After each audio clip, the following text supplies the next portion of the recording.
Hello, and welcome once again to 101 with me, your host, Mark Bichachi. Now, this is the show where we take time to dig deep into the issues that matter to God and country. Now, this week I am excited to talk to you about a topic that once again very few people talk about, but I think it's important. This topic is the making of a nation, Kenya, the Republic. Where did we come from? Now, typically, when you hear this story, you hear stories about the mama or maybe Kijeketile Gwande. Now, these freedom fighters are indeed an essential part of the Kenyan story. But how many times have you heard a Kenyan say, reserve, reserve, if you are from my father's tribe? Where did that term come from? Indeed, the question I'm asking myself is, where did the rain start beating us? Many of you don't know, for example, that the East African coast has been a center of commerce not for 100 to 200 years, but for many, many years. Many of you don't know that the port city of Lamu was a center of commerce and trade together with Zanzibar across the border in Tanzania. Why do I bring this up? Because the core of the Kenyan identity does not arise from colonialism. It arises from the Arabian pillaging of Africa and taking away of East Africans to become slaves in the Middle East. Yes, by the millions. In fact, some argue that that slave trade was worse than what happened in West Africa. The only difference being that the West African slaves went and developed communities in the Caribbean and the United States, and we recognize them today. But the slaves that were taken from East Africa were castrated, they were not allowed to breed, and therefore we do not have extensive Black African communities in the Middle East to which places slaves were traded. Now, this name, Tipu Tip, may sound familiar, and there are many stories about this, but why do I bring this to bear?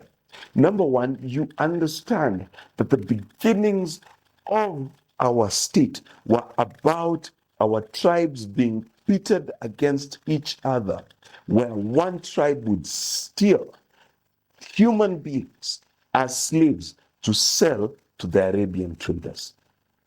Now, this may come as a shock to some, but it's common knowledge. A basic Google search will tell you that whereas we like to vilify the types of Tipu Tip and perhaps cast him as the bad villain of our narrative, and indeed, he was not a nice guy. Just look at the list of things that he is accused of doing: murder, cooperating with the King of Belgium in the Congo, and many other atrocities.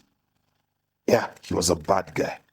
But that bad guy's activities were fueled by Africans who sold Africans for a song. Remember that.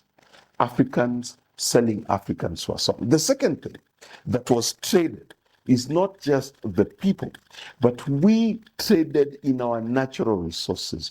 They came with mirrors and vans and things like that to sell to us. And what did we do? We sold them our ivory. We sold them the things that we had with us. We did not process them.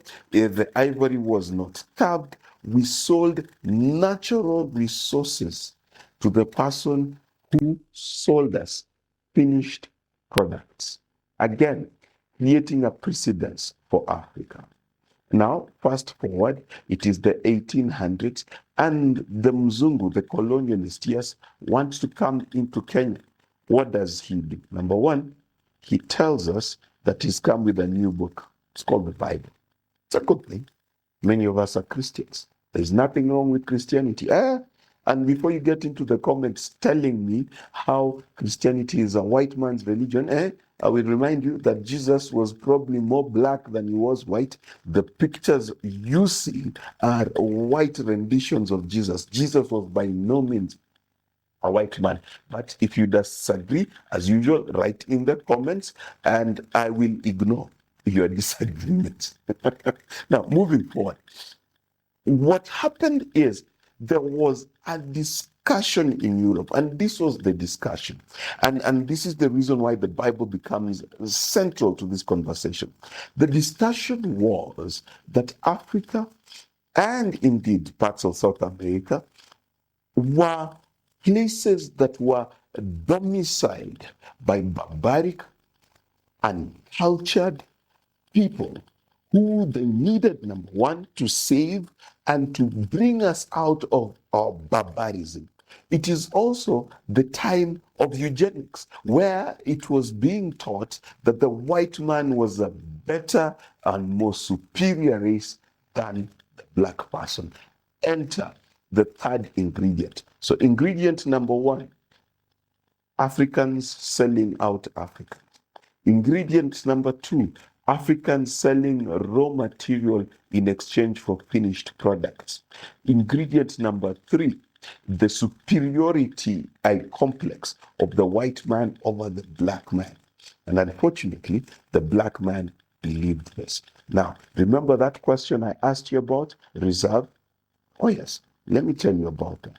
In the 1930s, all the prime land in Kenya was to be occupied by law only by the white man. And this prime land, the Africans that were displaced were supposed to be put into exile. Now, you must ask yourself, how did a landowner get himself to being put in reserve? Now, here's the thing. They came, they stole our land. They came, they stole our culture, how we did things, how land and different resources were communal. They were not just for one person, they individualized it. And then three, they turned us from landowners and people who do economics will tell you, from owners of capital to laborers in farms that were hitherto our own.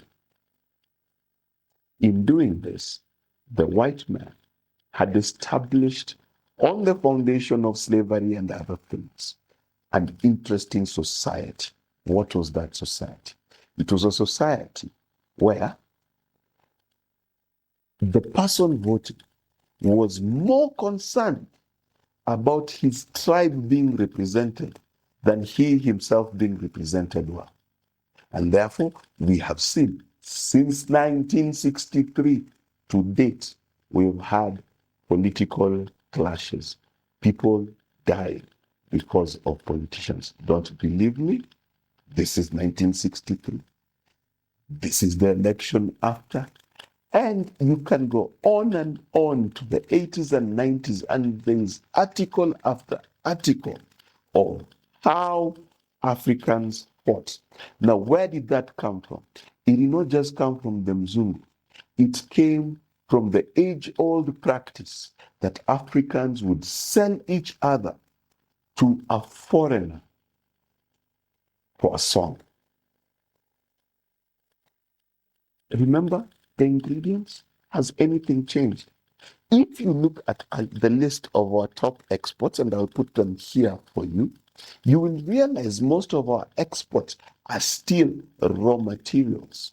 It is raw coffee, raw tea, and you can go as far back as you want. When we had pyrethrum, they sold things raw.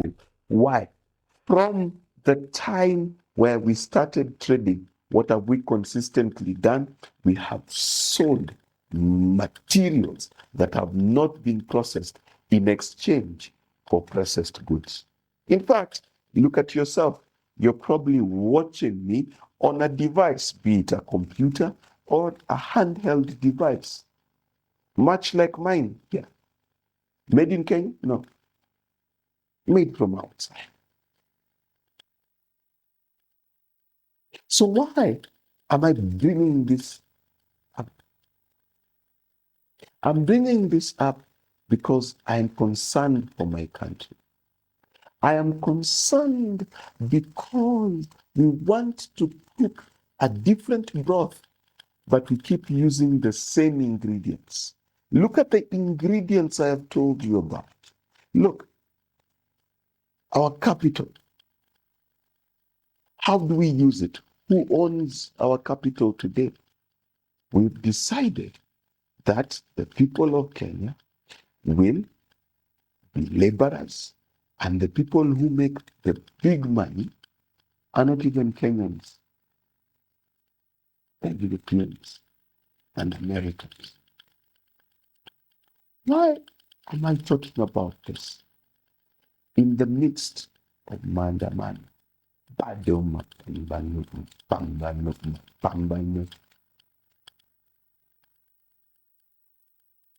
Mapambano is to change how our nation was made. To change how our nation was made. Number one, we need to change the culture of where my enemy is a Luya Kamba Kisii Kalenjin Ogiek. To realize my enemy is the person who comes to my country, wants to take my coffee, my tea, my iron ore, my platinum, raw and finished, robbing my people of jobs and taking those jobs out of this country. We need to stop making Kenyans the enemy. We need to make the people who use and abuse our country the enemy.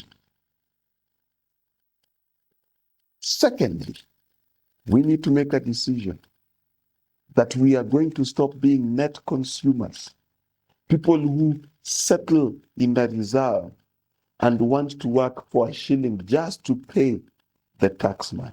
We need to change that and become who? And become owners of capital. Yes, it is time we actually did what we were promised. It is actually time for the bottom to stop being the bottom, but to become the working class that delivers the dream for Kenyans. How is that done? It is not by raiding people's farms. It is not by looking for government positions in which you can be corrupt. You do it by becoming a productive citizen. What do I mean? This is what I mean. Whatever skill set we have, we must move it from a Juakali skill set to an exportable skill set. I'll give you an example. We make brilliant Mabati sandukus that our kids use in school. You know them, these ones. How many units do we export out of Kenya? Do you know why we don't export them? They're not a standard size. We've not made them fit and look and feel good. And yet, Samsonite bags are sold at 100,000 bob a pop in Kenya. Why? Because the Kenyan has refused to invest in himself. So that's why I've called this video The Making of a Nation. You may have thought I am talking about the history of our country. No, I'm talking about the psychology of our country and the need to change that. We need to stop devouring each other. We need to stop hating each other. We need to start producing. We need to start caring what kind of leaders we choose. And we need to start making world-class products that we can export. For as long as our list of exports sounds like an agricultural farm and not like an industrial complex, then for sure we're headed nowhere. So the enemy, my friends, is not the Kikuyu, Luo, Kamba, Kisi, Kalenjin. No. The enemy is still Tiputi. He comes to the port and will take your people and take your goods the lowest price. Now, I know you're asking, does he still take our people? Oh, yes, he does. Yes, he does. If your people are not educated enough, he will take them to be house workers somewhere in Arabia. When they get the highest grades, and they get an A in the KCSE, they'll be taken to work in Europe and the United States. 20, 30 years, they're not coming back. The brightest mind reminds me of how Babylon became successful. Because when they pillaged Israel, they don't only took the gold and the silver, as is happening now, but they made sure they took the best and the brightest from the country. Till now, we are still losing the best and the brightest of our country out there. And those of us who are left, instead of fighting to industrialize, fighting to become one nation, fighting to love each other, we are fighting each other. We are fighting each other to keep who? To keep tip at the tippy top. Thank you for watching. See you again next week on 101 with Mark Bichachi.